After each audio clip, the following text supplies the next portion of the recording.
Hey, Mr. Shackelford, or anyone else who watches this. My name's Ryan Hagaman. The movie that I decided to watch was The Godfather by Francis Coppola. And so today I'm just going to talk to you a little bit about some of the things that I saw in the film and what I thought about it, kind of why it's important to the world and why people care about it. For starters, it's an extremely long movie. It's about 3 hours long. I've actually seen it before, so I enjoyed watching it again. I wouldn't say it's one of my favorite movies, but I always enjoy these action movies, and especially with like the Italian mob, things like that. That stuff kind of interests me.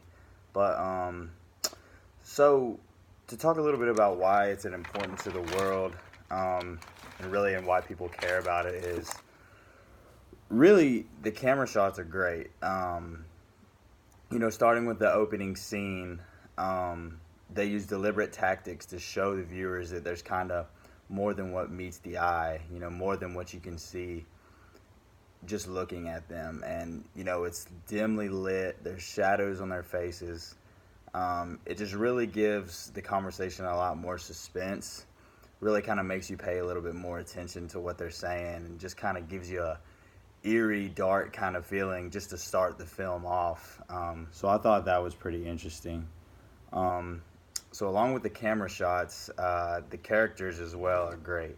From hot-headed Sonny, Don Vito, all these very, very memorable characters, and of course they're all gangsters and they do some bad stuff, but you know, we I feel like as viewers, we fall in love with these characters simply because of how complex they are, and we see behind the scenes what they go through as people, and it just really makes us connect with them.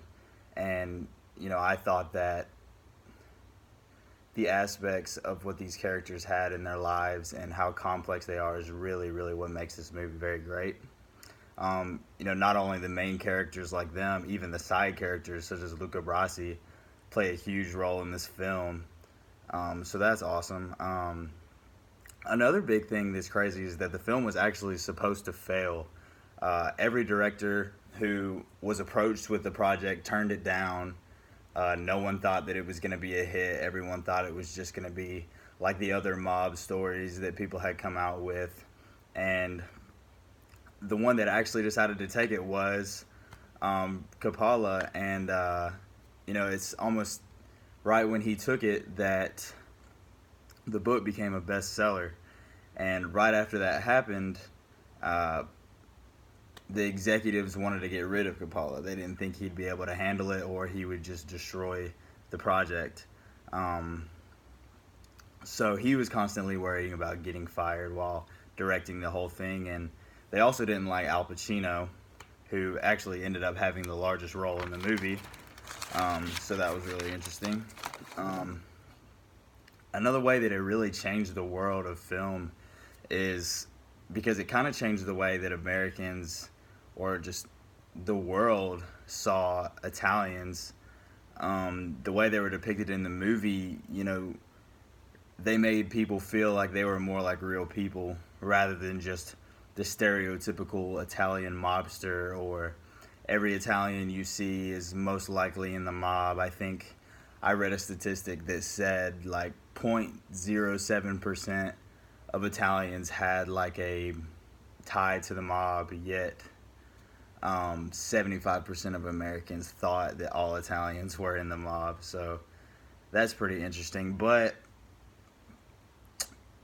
this movie was actually made by Italians, and it kind of gave not only the Italians in America, but it also gave other immigrants like a common ground, something to kind of hold on to while watching the movie, because the movie depicted Italians as real people, and it just really showed people that the stereotypes people come up with about people are always, most of the time, not true, and that they're actually real people. Um, it also squashes, all of the Italians being in the mob and having a really, really strong accent.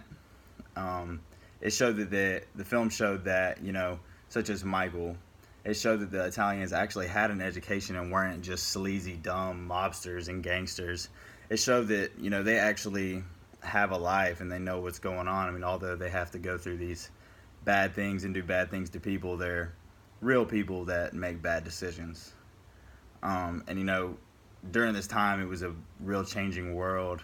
We had been faced with the Vietnam War, Watergate, the rise of feminism, Black Power, pretty much the dying down of the whole white patriarchy.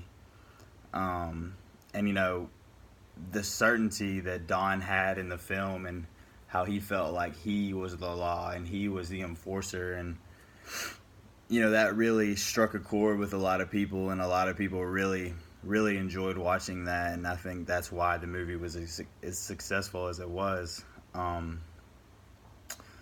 So that was amazing. But let's see here. Back to the camera work. Obviously, Coppola did a great job directing the film. I feel like he reproduced what we know kind of as the material world, and he showed a lot of the social relationships that are in it. And, all of the scenes were really tightly controlled. So it was easy to tell what was going on, and it really allowed the viewers to see the actors' emotions very clearly. So we knew exactly what the actors were feeling. To me, it got me more engaged in the movie to be able to see that.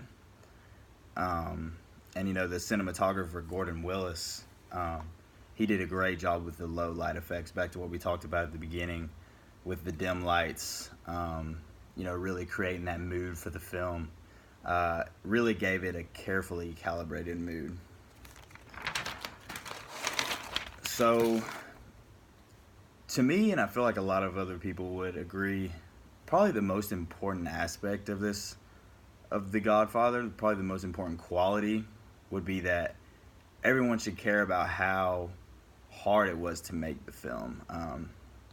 Like we said earlier, everyone thought it was going to fail at first. No one wanted to even take the project. Finally, when Coppola took it, he was always fighting with Paramount about his ideas for the film. He was always worried about being fired. He had the Italian Americans League protesting the film in fears of the film would start a racial slur against the Italian Americans. Another reason it was hard, it was because they severely wanted Marlon Brando to be in the film, and they had to get him to take a screen test. The executives at Paramount not only didn't like Coppola, but as we said earlier, they didn't like Al Pacino either. So he was constantly having to walk around thinking that he could get fired at any point. And, just all of these factors that go into it really just makes you appreciate how well the movie was directed and how awesome it was and how well it did. It's just the fact that he had all these things going against him, yet made this wonderful movie that was a great hit, which most people, not most people, but a lot of people would say is like one of the best movies ever made. Overall, I really enjoyed it. I thought it was great. I've seen it before, and I hope you guys learned something from this video.